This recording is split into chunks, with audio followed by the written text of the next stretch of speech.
The mirror caught the warm glow of the late afternoon sun as Evelyn leaned toward it, carefully brushing a line of eyeliner along her upper lid. Her hand moved with relaxed confidence, almost elegance, as though nothing in the world could disturb her. And yet every word she spoke cut through the air with a quiet brutality. "You need to understand, Marcus," she said, pausing to adjust her mascara. "This is who I am. This is what I need. Sooner or later, you'll have to accept it." Her tone was soft, but the softness made it worse. It was like she wasn't talking about betrayal at all, but about choosing a new curtain color for the living room. Marcus stood behind her, hands clasped, heartbeat hammering through his chest. He had known Evelyn for 12 years. He had married her 8 years ago. He had seen her laugh, cry, dream. He had trusted her. And now she spoke like she was discussing the weather. "Evie, this isn't you," he said quietly. "This isn't the woman I married. You don't need—" "Don't," she interrupted, holding up a hand without turning around. "Don't give me the whole monologue about vows and loyalty. I've heard it. It doesn't change anything."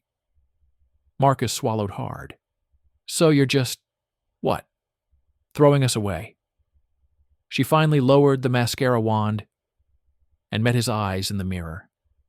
Her reflection looked colder than the woman he had known, sharper, detached, like someone wearing Evelyn's face but not her heart. "I'm not throwing anything away," she said. "I'm evolving. My needs changed. Yours haven't. That's not my problem." It felt like the floor shifted beneath him. "Evie," he whispered, "you're talking about cheating on me. You're talking about other men." "Multiple," she corrected calmly. "Let's be honest." A nauseating wave rolled through Marcus. She saw the pain in his eyes but didn't soften. If anything, she stiffened, like she was preparing for a confrontation she believed she had already won. "You can either accept this," Evelyn said, "or we can discuss divorce. And if we go down that path, I guarantee you won't like the outcome." The threat was so smooth, so deliberate, that it took him a moment to process it. She didn't raise her voice. She didn't seem angry. But the power behind her words was unmistakable. Marcus felt his pulse throb in his temples, but he didn't shout. He refused to give her the satisfaction. "You're really going to weaponize divorce?" he asked. "After everything?" "I'm telling you the reality," she replied. "If you can't handle my lifestyle, then the courts will handle the rest. And trust me, they favor mothers. You'll lose far more than your pride." Her voice had changed. It wasn't Evelyn's voice anymore, not fully. It was colder, calculated, like she had rehearsed this conversation long before today. Marcus stared at her, searching for the woman he loved somewhere behind her eyes. But all he saw was a stranger wearing her smile. "What happened to you?" he asked softly. "Where did this come from? Why now?" "Don't pretend you didn't see the signs," she answered with a shrug. "You've been blind for years. I'm just done hiding it." A lump formed in Marcus's throat. He had seen changes, yes, but he had chalked them up to stress, routine, maybe quiet dissatisfaction. Never this.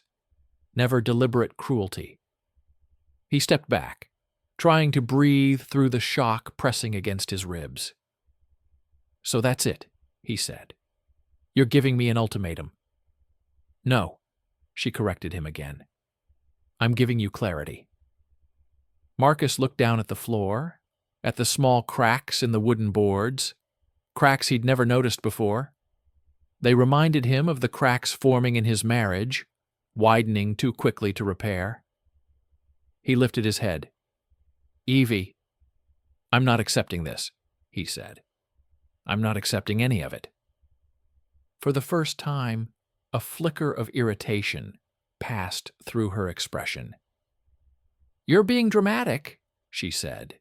"You know I still love you." "You don't get to redefine love," Marcus replied sharply. "Not like this." She clicked her tongue in annoyance. "Marcus, you cling to these outdated ideas. One partner, one life, absolute loyalty. You're stuck in some archaic mindset. I need more, emotionally, physically." He felt slapped. "And you think that's normal?" he asked. "For me? Yes." She smiled. "And you'll adjust. You always adjust." Something inside Marcus twisted, but not in pain, in realization. She didn't expect him to resist. She expected him to fold, like he always did when trying to keep the peace. He straightened, slowly. "I'm not adjusting," he said. "And I'm not apologizing," she replied. A chilling silence followed. Then she added almost casually, "And for the record, the man I'm seeing now, he's financially stable. That matters. We need stability for the girls. And your military pension isn't enough." It hit him like a punch to the gut. "My pension?" Marcus asked. "That's what this is about?" "It's part of it," she said. "Don't make this bigger than it is. I love our kids. I love our home. But I also need a partner who can support the lifestyle I deserve. And if someone else can fill that gap, why should I restrict myself?" His breath froze. "You're using me," he said quietly. "I'm using what works," she corrected. "You provide. He entertains. I get both. And I'm supposed to smile and say thank you? You're supposed to be mature about it." Marcus stared at her as if seeing her for the first time, truly seeing what she had become. She moved toward the door, grabbing her purse. "I'll be out with him tonight," she said lightly. "Order something for the girls.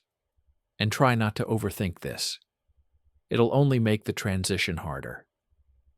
She leaned in, kissed his cheek, as though nothing was out of the ordinary.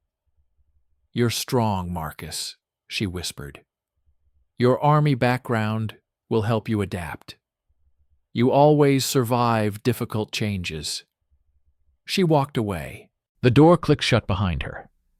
And in the silence that followed, Marcus felt something new grow inside him. Slow, steady, and dangerous. Not rage, not despair. Clarity. A clarity that whispered in a voice colder than Evelyn's. "She thinks she broke you. She has no idea what she's awakened instead." Marcus didn't move for a long time after the front door closed. The house was silent, except for the faint ticking of the clock on the hallway wall, a sound he had never noticed until now. It felt like every tick was counting down to something inevitable, something irreversible. He finally sat down at the dining table, the same table where he and Evelyn had celebrated birthdays, anniversaries, and quiet evenings after putting the girls to bed. Now it felt like neutral territory, in a war neither of them had agreed to fight, but she had already started. He stared at the wood grain of the table, tracing it with his fingertips, as though the pattern could make sense of everything. But nothing about what happened felt real. It felt like he had stepped into someone else's nightmare. Then his phone buzzed. A message from Evelyn. "Don't wait up." He exhaled slowly, forcing himself not to react. Not outwardly. Inside, however, something was shifting, realigning. He could feel it in his bones. She thinks I'm broken? She thinks she can push me into the role of quiet provider, while she plays princess with her options. Not anymore. He stood up and walked to the kitchen window, staring out at the darkening sky. His reflection stared back, tired, tense, confused. But behind the confusion, a spark he hadn't felt in years. Resolve. He reached for his keys. There was only one person he could talk to now, someone who had known him long before Evelyn, long before the quiet life he had tried to build. Someone who understood the part of him he had spent years trying to bury. Peter. The bar. The little roadside bar on the outskirts of Ashford hadn't changed in years. The same flickering neon sign, the same dusty parking lot. The same old man behind the counter who'd been working there since Marcus was a teenager. Marcus pushed open the door, letting in a gust of cool evening air. Peter was already there, sitting in their usual corner booth, his massive frame hunched over a glass of bourbon. He looked up the moment Marcus entered. "You look like hell," Peter said. "Sit down." Marcus slid into the booth. Peter didn't ask what happened. He didn't have to. He saw it all in Marcus's eyes. "Start talking," he said firmly. And Marcus did. He told him everything. Evelyn's confession, her ultimatum, her manipulation, her casual cruelty, her financial motives, her threat of divorce, her complete abandonment of the woman she used to be. He ended with her last words. "Your army background will help you adapt." Peter stared at him for a long, quiet moment. "Marcus," he finally said, "she thinks you're something you're not." "What do you mean?" "She thinks your military training taught you obedience." Peter leaned forward. "But it taught you adaptability, strategy, precision, and the ability to act under pressure. She thinks you'll lie down and take it." Marcus clenched his jaw. "She has no idea who I used to be," he said quietly. "That's your mistake," Peter replied. "You buried that man. You stopped being him the day you married her." Marcus didn't argue. He knew it was true. Peter took a slow sip of bourbon. "So," he said, "what do you want to do?" Marcus didn't answer right away. Instead, he stared at the condensation sliding down his glass. "I want clarity," Marcus finally said. "Truth. Everything she's been doing, everyone she's been seeing. I want the whole picture." Peter nodded approvingly. "And once you know?" Marcus looked up, eyes steady. "Then I decide what kind of man I need to be." A faint smile appeared on Peter's face, not a happy smile, but the smile of a soldier recognizing another soldier waking up inside a man who'd been asleep for far too long. "I'll call the guys," Peter said. "They'll want in." Marcus blinked. "The guys? You think you're the only one she's screwed over indirectly? Your disappearance from our circle? The way she isolated you? They noticed, and they've been waiting for you to ask." Marcus felt the first real warmth in his chest since Evelyn's confession. "Who else?" he asked. "Freddie, Elliot, Ian, Anthony, Christopher," Peter listed. "Every one of them owes you, and every one of them hates being bored." Marcus understood. Peter didn't just mean conversations or moral support. He meant tactical support. Real support. Marcus leaned back in the booth. "I'm not hurting anyone," he said firmly. Peter lifted an eyebrow. "No one said you should." "But I am," Marcus continued, taking back control. "I'm done being the quiet one. I'm done being predictable." Peter's eyes sharpened. "That sounds more like the Marcus I remember." Marcus finished the last of his drink and set the glass down.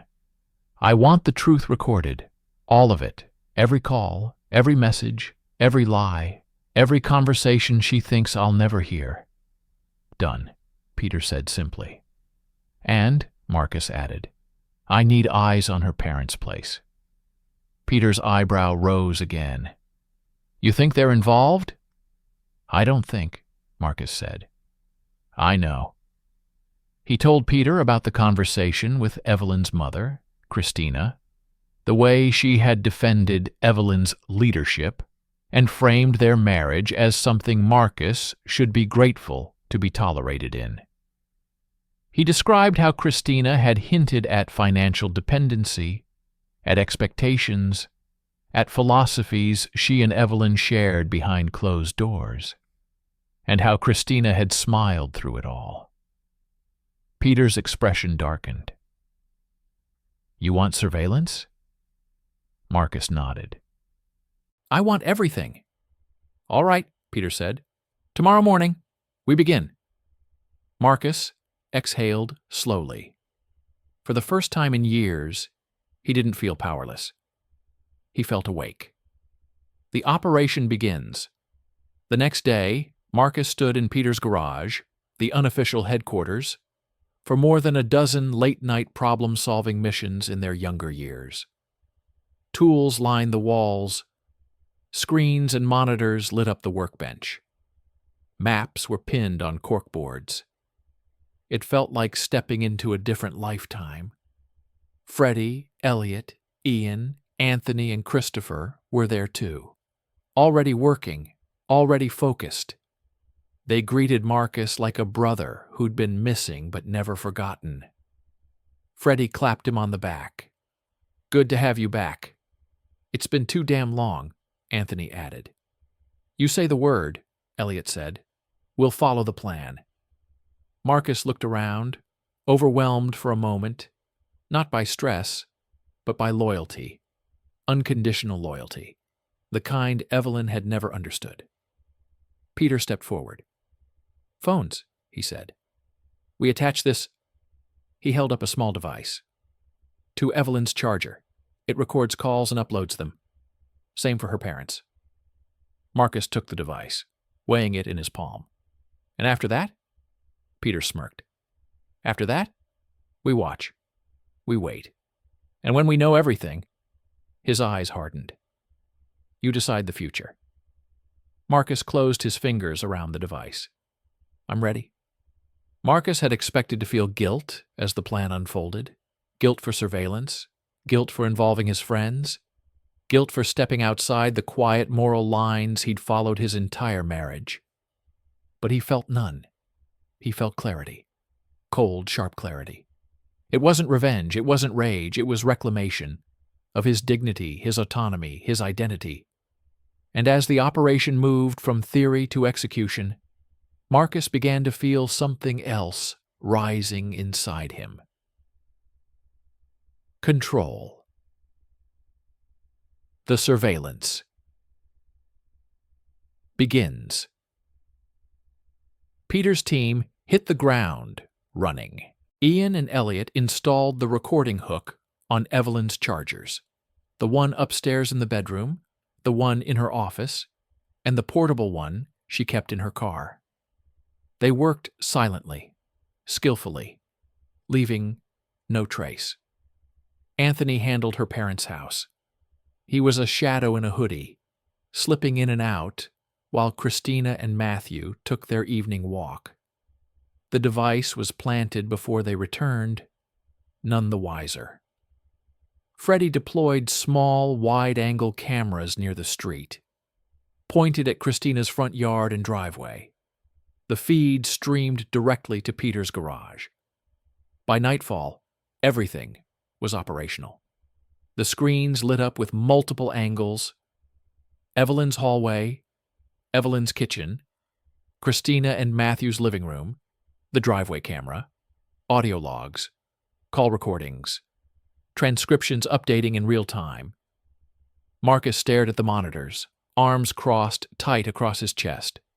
It felt surreal, watching the life he thought he knew from the outside. Peter glanced at him. "You good?"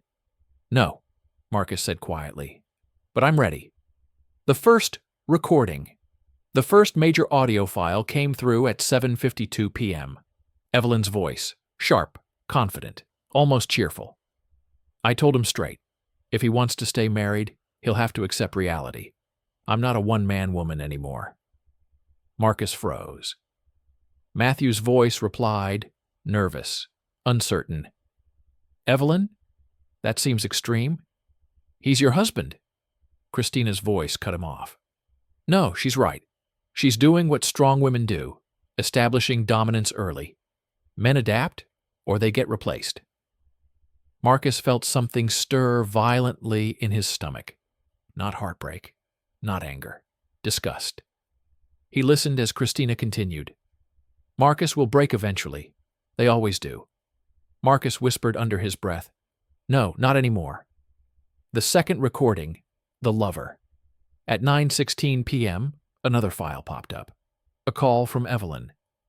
To someone saved as D. But the voice wasn't a D. It was unmistakably male. Calm. Self-assured. Tomorrow night? He asked. Yes, Evelyn replied softly.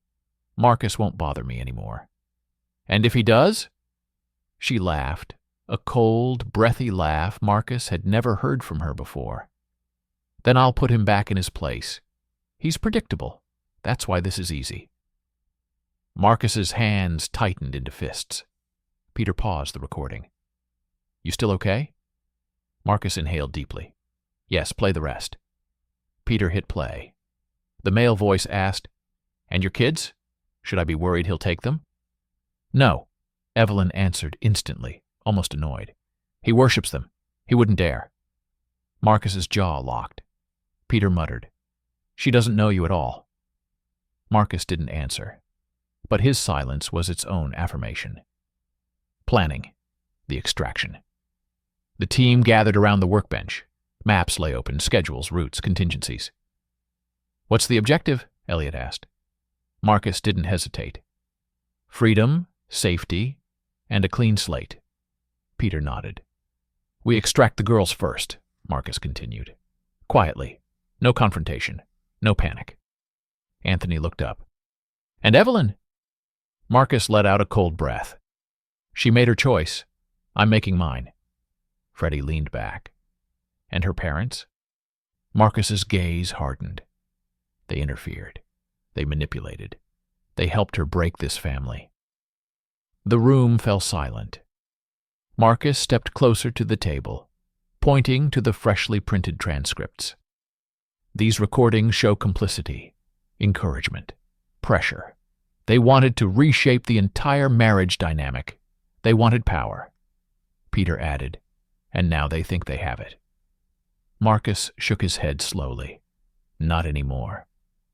The night of the operation. At 1:44 a.m., the house was silent. The kids were asleep in their room, as always. Evelyn wasn't home. She hadn't returned since leaving earlier that evening. Marcus moved through the hallway like a ghost. Peter's voice crackled softly in his earpiece. Front yard is clear. No movement. Christina's lights are off. You're green. Marcus entered the girls' room. Two small shapes under pink blankets, breathing softly, innocently. His heart clenched, not from fear, but from absolute clarity that he would do anything to protect them. He gently lifted Emma, then Lily, one in each arm, careful not to wake them. They didn't stir. Outside, Anthony opened the van door. Elliot secured the booster seats. Ian adjusted the pillows. Marcus fastened them in, tucking blankets around them. He kissed both foreheads. I'm sorry, he whispered, but I'm done letting you grow up in confusion. The doors closed. Peter nodded once. Phase 1 complete. The confrontation with Christina and Matthew. The team walked up the driveway of Christina and Matthew's house, not rushing, not hiding. This time, they wanted to be seen. Marcus knocked once. The door opened. Christina gasped, not in fear, but in indignation. What are you doing here? Where are the girls? Where is... Marcus stepped inside without waiting for permission. You will not control my family anymore. Matthew paled. Marcus, please. Peter moved behind them calmly, professionally. Within seconds, rope tightened around their wrists. They were seated, secure, not harmed, but powerless. Christina hissed, You savage. You have no right. Marcus leaned down until his face was inches from hers. You taught Evelyn that emotional cruelty is leadership. You raised her to believe manipulation is strength. His voice dropped lower. You failed her, and you will never touch my daughter's minds the way you touched hers. For the first time, Christina's confidence cracked. Matthew whispered, "What are you going to do?" Marcus straightened. "I'm leaving," he said simply, "with my daughters. And from this day forward, you no longer exist in their world." The escape. The team regrouped at Peter's garage. The girls slept soundly in the van, unaware their lives were changing forever. Marcus looked at his friends. "You've done more than enough. Thank you." Freddie shook his head. "Your family." Anthony smiled.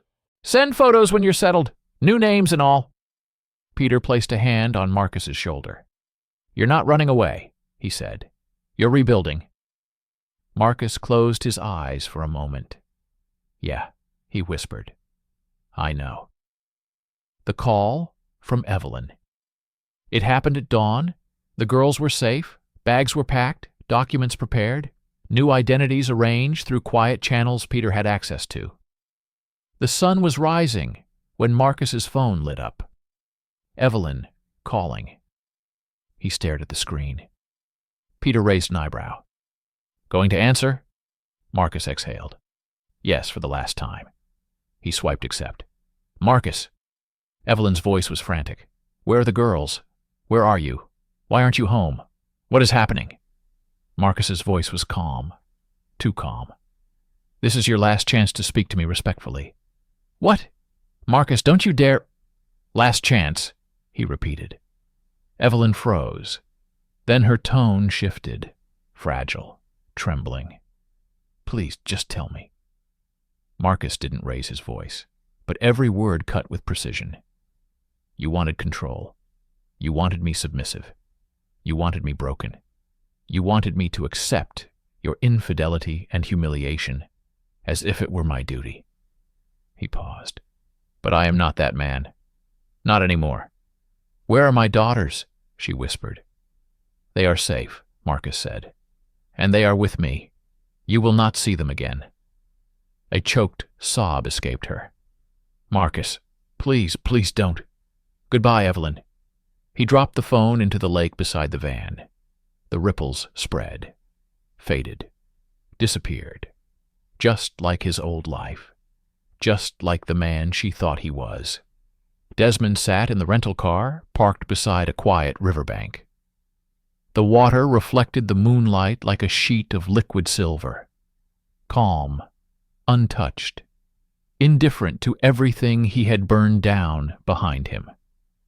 In the back seat, his daughters slept peacefully under warm blankets, their breathing soft and steady, like a promise he had already sworn to protect with his life. He looked at their new documents again. New names, new birth certificates, a new future free from manipulation, and those who believed they had the right to redesign his fate. He didn't feel pride or triumph. What he felt was clarity, a blade-sharp understanding of what had been taken from him and what he had finally reclaimed. His phone buzzed on the passenger seat, vibrating like a desperate heartbeat. He didn't need to look at the screen to know it was Catherine. She had called 43 times. He had answered once. That was enough. The phone rang again, echoing in the silent car. He let it ring until the final second before decline, then pressed accept. Her voice sliced through the silence immediately. "Desmond? Desmond? Please, I'm begging you. Are you still there? Talk to me." He didn't reply. He let her feel the weight of the quiet. Let her panic grow in that empty space she once filled with commands. "Please," she whispered. I found my parents. I know what you did. I know you took the girls. But we can fix this. Just tell me where you are. I'll come alone, I swear." Finally, he spoke, calm and steady. This is your last chance to speak to me like a civilized human being." There was a short, sharp inhale on her end. "I am speaking calmly," she snapped, the panic cracking her composure. "Desmond, stop playing games." He closed his eyes. "That," he said quietly, "is exactly what I meant." "I'm sorry," she rushed out. "Please, I'm sorry. Just tell me where they are. Tell me if they're safe." "They're safe," he said. "But you will never see them again?" She choked on a sob. "You can't do that. You can't take them from me. They're my daughters." "No," he replied. "They're our daughters. And you gave up the right to be in their lives when you tried to redesign mine without consent." She tried to pull herself together, voice trembling. "Desmond, I didn't mean half the things I said. I wanted you to fight for me, to show me you still cared." He let out a slow breath. "We've been married 8 years, he said. "I've fought for you every single day. I don't need to fight anymore." Her crying intensified, raw and sharp in his ear. "Please, I'll change. I'll fix everything. Just tell me what to do." "You can start," he said softly, "by letting go." Silence. A long, painful silence. Then, "You're really doing this." "Already did." Another silence. Then her voice, barely above a whisper. Can I at least hear them? Just once? Please, please, Desmond." He looked back at the sleeping girls, their small faces peaceful in the dim light. No. She didn't scream. She didn't curse. Something inside her simply broke, and he could hear the sound of it in her breathing. "Goodbye, Catherine." He ended the call. The phone buzzed again instantly, then again, then again. Calls, texts, voicemails piling up like debris in a storm. He stared at the screen for a few seconds before rolling down the car window and tossing the phone into the dark water. It disappeared with a muted splash, swallowed by the river before the ripples smoothed out, leaving only calm silence behind. The chains of betrayal sank with it. He rested his hands on the steering wheel, letting the weight of the moment settle deep into his chest. For the first time in years, he didn't feel controlled. He didn't feel manipulated. He didn't feel small. He felt free. He started the engine and drove toward the border, the road stretching out before him like the first page of a story he finally had the right to write. When he spoke, it was barely more than a whisper, meant only for himself. "New names? New home? New life?" The girls stirred lightly, but stayed asleep. He smiled. Ahead, the sunrise began to break across the horizon. Warm, golden, unburdened. A new beginning. His beginning. And as he left the past behind, he knew one thing with absolute certainty. He would never let anyone rewrite his life but him again.